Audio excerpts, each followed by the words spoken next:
इस तरह से क्वेश्चन आते हैं। ये जो एफिशिएंसी, इस एफिशिएंसी को क्या बोलते हैं दोस्तों?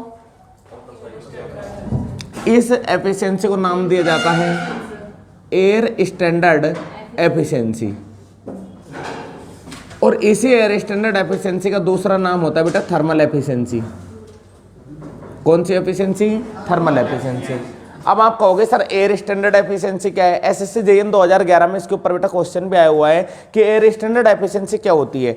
यदि वर्किंग मीडियम को एयर माना जाए तो जो एफिशिएंसी निकल के आती है उसी एफिशिएंसी को एयर स्टैंडर्ड एफिशिएंसी कहा जाता है। समझ गए बात को? तो लिख लो भाई, इसको लिख लो, इसमें नोट लगा कर लिख लो नीचे। यदि वर्किंग मीडियम एयर को माना जाए, यदि वर्किंग मीडियम एयर को माना जाए, यदि वर्किंग मीडियम एयर को माना जाए तो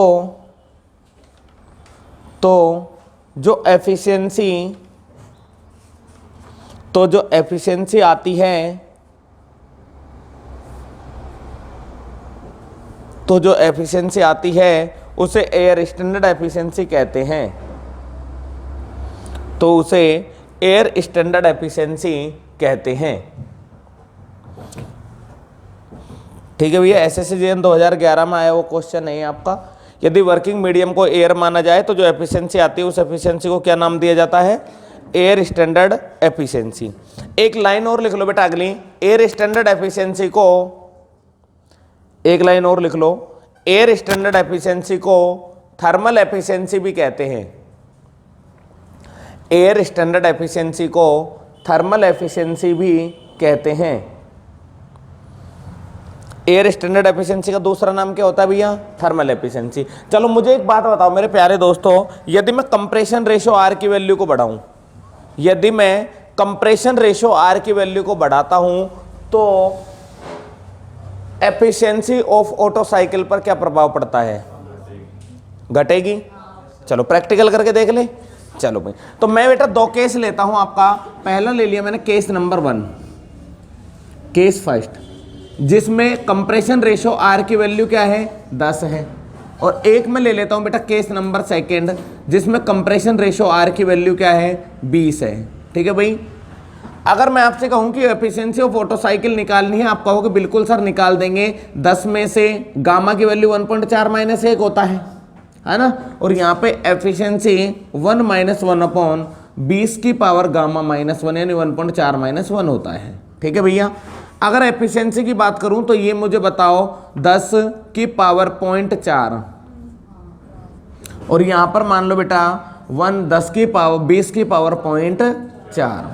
ठीक है, लो भाई, आपके पास कैलकुलेटर वगैरह है? किसी के पास मोबाइल्स वगैरह? एक बार चेक करो ये वैल्यू क्या आती है।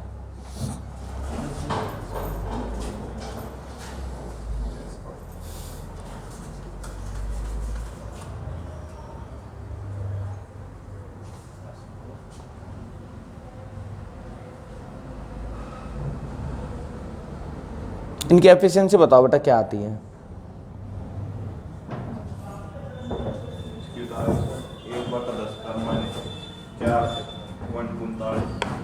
0.39 इसका वो है तो 1 में माइनस नहीं, मतलब इसकी वैल्यू आ रही है 0.39 है ना।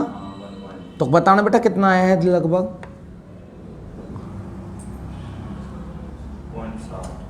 0.60 यानी 60% एफिशिएंसी आ रही है ना। और इसकी बताना भैया?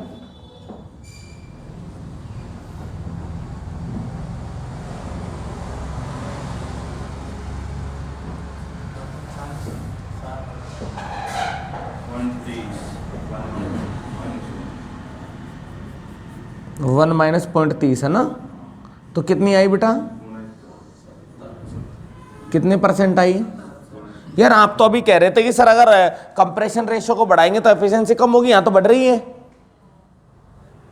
यानी क्वेश्चन आएगा बेटा सीधा सीधा, यदि कंप्रेशन रेशियो की वैल्यू को इंक्रीज किया जाए तो क्या होगा, आपका एफिशिएंसी बढ़ेगी। कैसे, देखो आप जैसे ही कंप्रेशन रेशियो आर को बढ़ाओगे, आर बढ़ेगा तो अब एफिशिएंसी क्या होगी, कम होगी। लेकिन बेटा ये तो खुद ही कम हो रही है, एक में से ये खुद ही कम हो रही है, और माइनस की चीज यदि कम होती है तो ओवरऑल वैल्यू क्या होती है, बढ़ती है। समझ गए बात को, यहां भी मैं आपको बता सकता था लेकिन आप लोगों को प्रैक्टिकल देखना था। समझ गए, तो लिखो अगली लाइन में भाई नोट लगा के आगे लिखो, यदि कंप्रेशन रेशियो की वैल्यू को, यदि कंप्रेशन रेशियो की वैल्यू को, यदि कंप्रेशन रेशियो की वैल्यू को इंक्रीज किया जाए, यदि कंप्रेशन रेशियो की वैल्यू को इंक्रीज किया जाए तो एफिशिएंसी भी इंक्रीज होती है, तो एफिशिएंसी भी इंक्रीज होती है। कौन सी साइकिल में बेटा, ऑटो साइकिल में पढ़ा रहा हूं अभी मैं, है ना। तो एफिशिएंसी भी इंक्रीज होती है। लिखना चाहो तो इसे लिख लो आप लोग, और समझ गए तो इसे लिखने की आवश्यकता नहीं है भाई, लिखोगे तो लिख लो भैया दोनों केस बना के। पवन बेटा इस गेट को थोड़ा सा बंद करिए, आएगा क्या हल्का सा, है ना, बाहर से थोड़ा सा क्या वॉइस वगैरह आने की वो रहता है।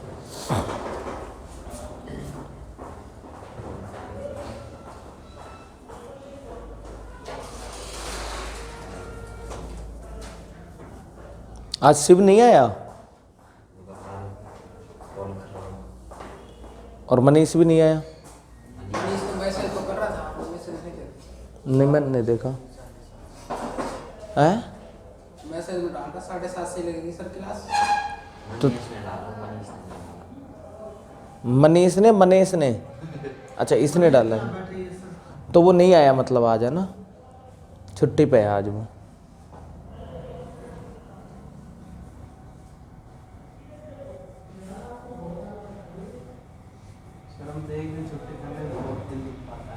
होता ही है यार,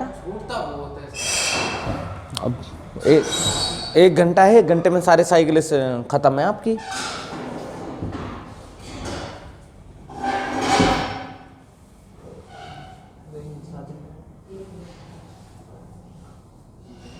मुझे तो ये समझ में नहीं आता, तुम जिम में कौन बुला लेता है इतना, शादियों में तुम जाते रहते हो। अरे सर वो तो भी नहीं देते, वही तो कर रहा हूँ, कोई बुला कौन लेता है तुमको, बेरोजगारों को।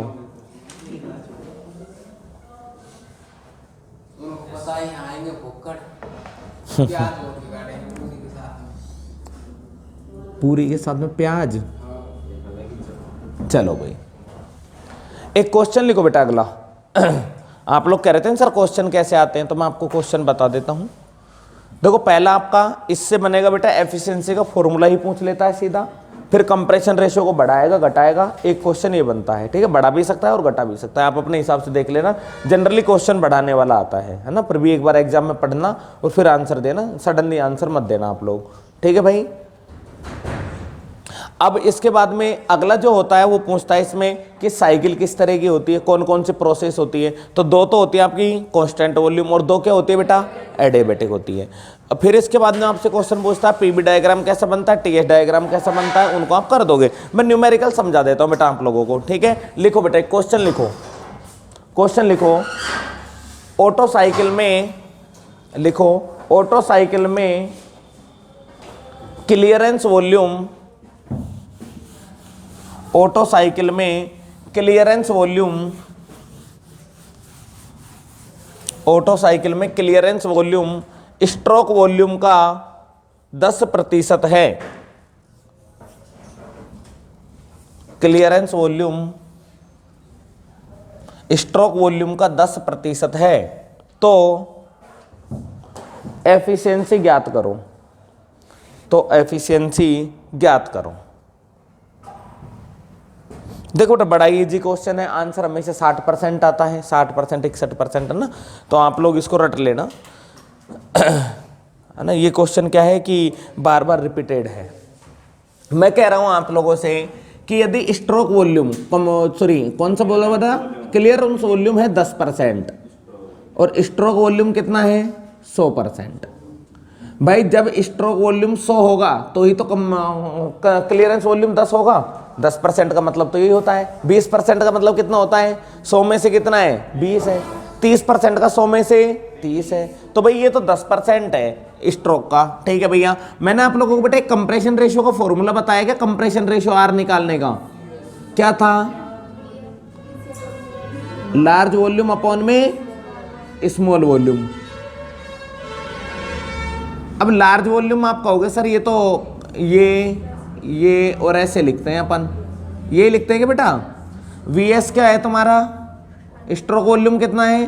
100। Clearance volume 10, clearance volume 10। अब यहाँ पर आ गया आपका 110/10, काटोगे कितना है कंप्रेशन रेशियो? आर।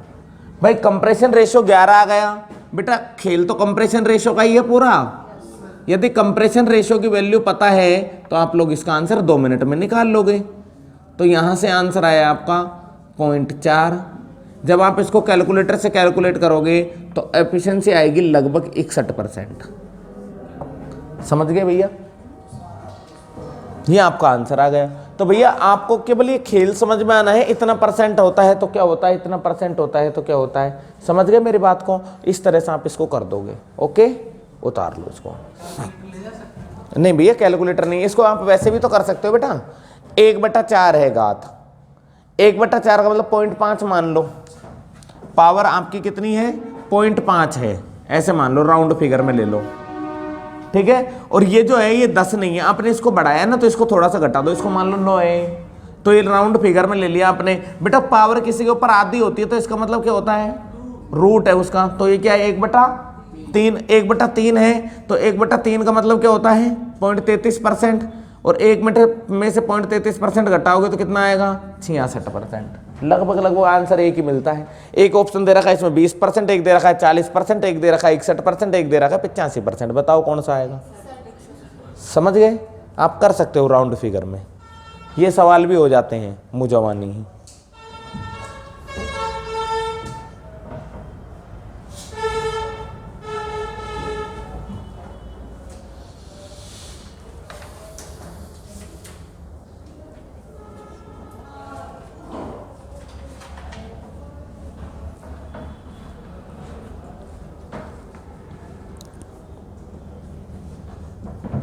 अंकित पल्ले तो पड़ रही है ना भाई?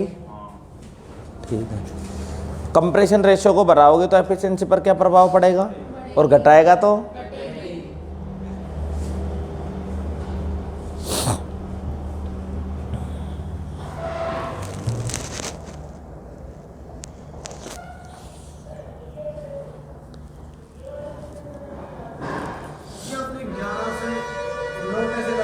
बेटा राउंड फिगर वैल्यू लिए, राउंड फिगर लिया। जैसे 0.4 को 0.5 भी तो किया है मैंने। ये जो 0.4 है ना, इसको बढ़ा दिया थोड़ा सा, इसको थोड़ा सा घटा दिया। भाई मेरे को 11 का रूट नहीं आता,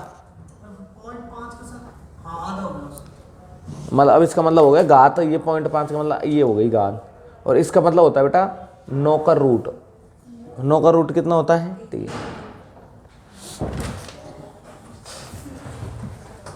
ये क्या इंजीनियरिंग में ऑब्जेक्टिव क्वेश्चन करने को शॉर्टकट मेथड्स है। नहीं बेटा इसमें मैंने क्या राउंड फिगर वैल्यू। अब ऑप्शन में देखो, एक में दे रखा है 20%, एक दे रखा है 40%, एक दे रखा है 60%, एक दे रखा है 80%। ऐसे नहीं आएगा 60, 62, 65। इतना नियरेस्ट कैसे करोगे आप? कैसे करोगे आप भाई? 60 के लमसम आएगा मतलब। हाँ वही देखना है। वही करना है। समझ गए? इंटेलिजेंट तो तुम हो, इसमें कोई दो राय नहीं है, पर वो तो कभी कभी तुम्हारा दिमाग खराब हो जाता है बस। ना ना सही बात है बेटा। ये क्या है, आपको कॉलेज में नहीं सिखाई जाती ये चीज़ें। ये चीज़ें तो यहाँ कॉम्पिटिशन में सिखाई जाती है। कैलकुलेटर अलाउ नहीं है तुम्हारे पास, अब ऑप्शन नहीं है। अब बताओ बेटा कैसे करोगे?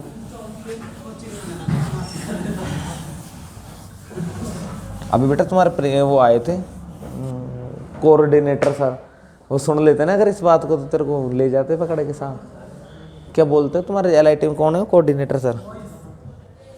मोहित सर है? हाँ द्वारका जी है। मिलवाऊँ? मिल लेना कल सुबह इसी टाइम आते हैं रोज 7:15 बजे, 7:15 7:30। सी क्लास क्लास नहीं लेते है ना। देखो भाई अब आगे देखते हैं अपना डीजल साइकिल पढ़ते हैं बेटा। अच्छे आदमी है, बहुत अच्छे लगा हमें तो, उनका स्वभाव बहुत अल्टीमेट है। देखो बेटा डीजल साइकिल, बेटा डीजल साइकिल जो होता है इसे कांस्टेंट प्रेशर साइकिल और कांस्टेंट प्रेशर वॉल्यूम साइकिल भी कहते हैं, क्योंकि इसमें प्रेशर भी कांस्टेंट रहता है और वॉल्यूम भी कांस्टेंट रहता है। ठीक है, ये जो डीजल साइकिल है, ये डीजल साइकिल में वर्किंग फ्यूल क्या यूज लेते हैं बेटा? फ्यूल एयर यूज लेते हैं, लेकिन एयर को इंजेक्ट करते हैं किसके द्वारा? भाई डीजल साइकिल में एक लगा होता है इंजेक्टर। क्या लगा होता है? इंजेक्टर। बेटा एक बार इधर देख लो भैया, बात में बात कर लेना, एक बार देख लो। फ्यूल में क्या लेते हैं? एयर। इंजेक्टर से क्या इंजेक्ट करते हैं? डीजल। क्या करते हैं बेटा? डीजल की क्वालिटी चेक करनी होती तो कौन सा नंबर से करते हैं? C10 नंबर से। किससे बेटा? C10 नंबर से। ये क्वेश्चन भी कई बार आ जाता है।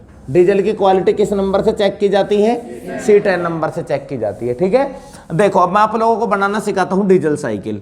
सपोज करो बेटा ये मैंने आप लोगों को इस तरह से एक ये बनाया है, वर्टिकल एक्सिस बनाई है, और इस वर्टिकल एक्सिस को मैंने आप लोगों के सामने इस तरह से बिल्कुल स्ट्रेट पोजीशंस है, और ये आपका इस तरह से बन गया हॉरिजॉन्टल एक्सिस। ठीक है, यहाँ पर ये वाली लाइन किसको रिप्रेजेंट करेगी? वॉल्यूम को। और ये वाली लाइन किसको रिप्रेजेंट करेगी? प्रेशर को। हाँ या ना? बेटा डीजल साइकिल जो होती है, उस डीजल साइकिल में क्या होता है? कांस्टेंट प्रेशर पे तो होता है हीट एडिशन। हीट एडिशन कहाँ होता है? और रिजेक्शन कहाँ होता है? कांस्टेंट वॉल्यूम पर। और इसको इस तरह से मिला देते हैं ऐसे, ये होता है। समझ गए? अब इसमें जो वर्किंग फ्लूइड से यूज लेते हैं वो क्या होता है आप लोगों का? 1 से 2, 2 से 3, 3 से 4। यहाँ पे यूज होगा आपका बेटा हीट को ऐड करेंगे, और यहाँ से आपके हीट को क्या करेंगे? रिजेक्ट करेंगे। तो दो प्रोसेस हो गई, हीट एडिशन और हीट रिजेक्शन। और ये होता है बेटा पीवी की power gamma is equal to C. जब भी इतिहास में पीवी की power gamma is equal to C लिखा जाएगा, आप लोग समझ जाओगे प्रोसेस कौन सी है? एडियाबेटिक है। कौन सी है बेटा? एडियाबेटिक प्रोसेस है। ठीक है, इसमें कोई दिक्कत ही नहीं है। मुझे एक बात बताओ बेटा, वॉल्यूम V1 जो है वो किसके बराबर है? V4 के बराबर है। और V2 जो है, P2 जो है वो किसके बराबर है? P3 के। ठीक है, यहां से समझ में आ रहा है कि हीट एडिशन कांस्टेंट प्रेशर पर हो रही है और रिजेक्शन क्या हो रहा है? कांस्टेंट वॉल्यूम पर। समझ गए बात को? चलो भाई, ये सारी चीजें समझ में आ गई। इस डायग्राम को बोलते हैं बेटा पीवी डायग्राम। क्या बोलते हैं? अब बनाते हैं अपन TS डायग्राम। कैसा बनाते हैं? TS डायग्राम बनाते हैं। ये आपका हो गया TS डायग्राम। इसको किससे रिप्रेजेंट करते हैं बेटा? और इसको किससे करते हैं? T का मतलब क्या होता है? और S का मतलब एंट्रोपी। कैसा बनेगा बेटा डायग्राम? रटते थे या सीखते थे कॉलेज में? सीखा था। तो सीखा था जो तो अच्छी बात है, हम भी सिखा देते हैं।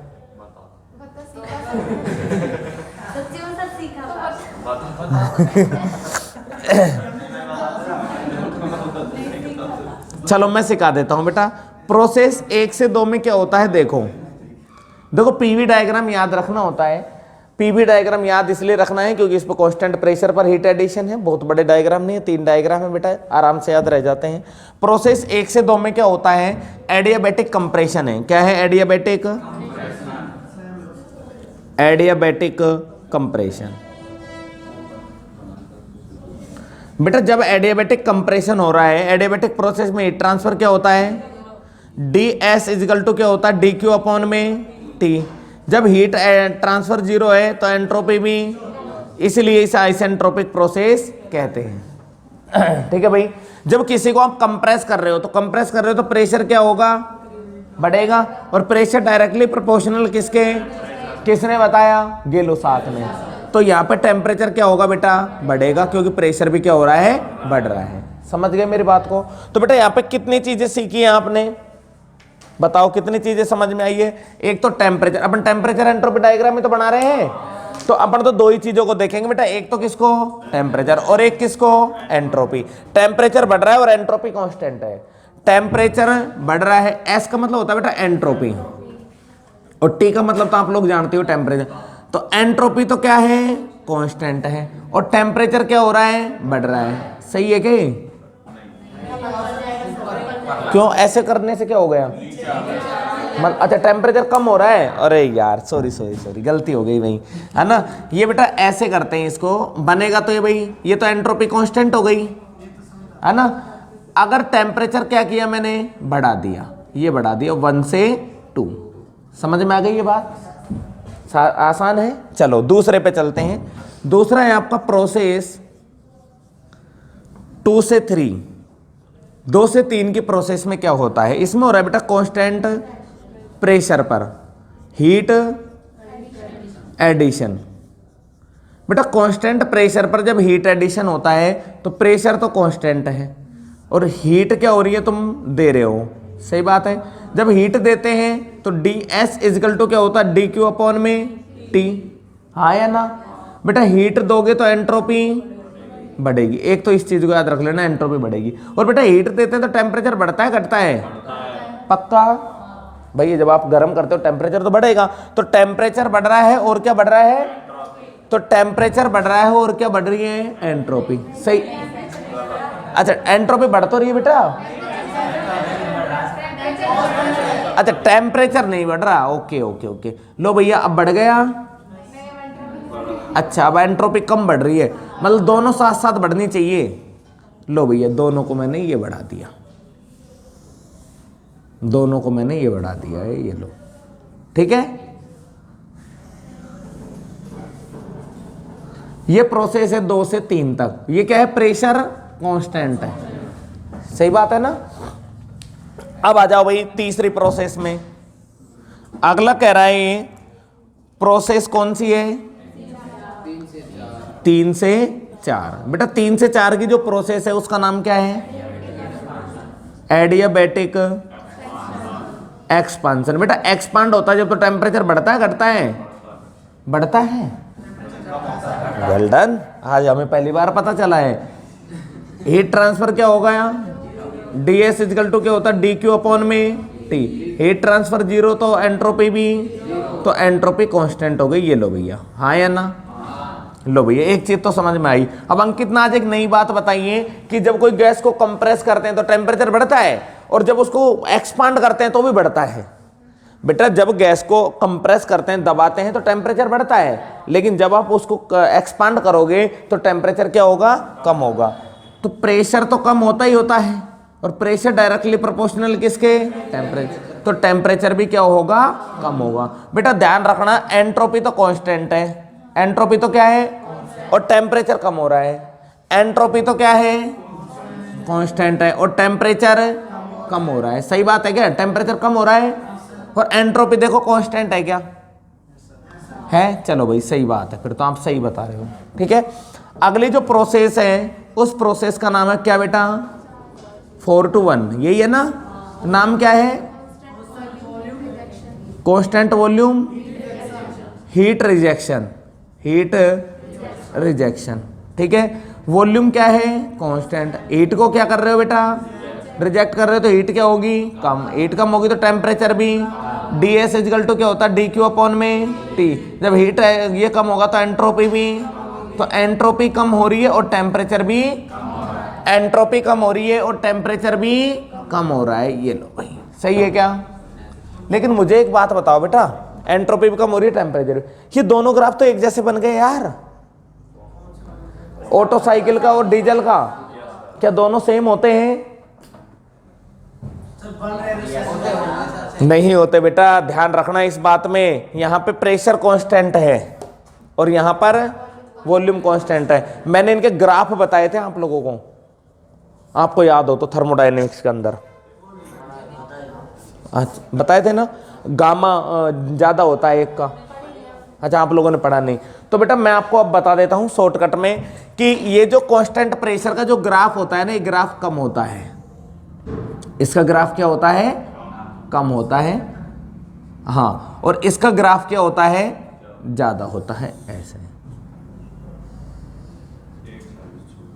ठीक है, तो ये आप लिख दोगे यहां पे स्लोप लेस और इसे लिख दो स्लोप मोर।